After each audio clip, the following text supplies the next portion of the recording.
അതെ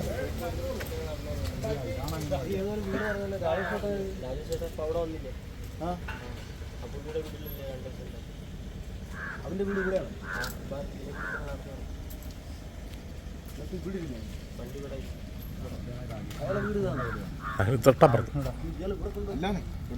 അല്ല ആളെ വീട് ഇതാക്കണ്ട.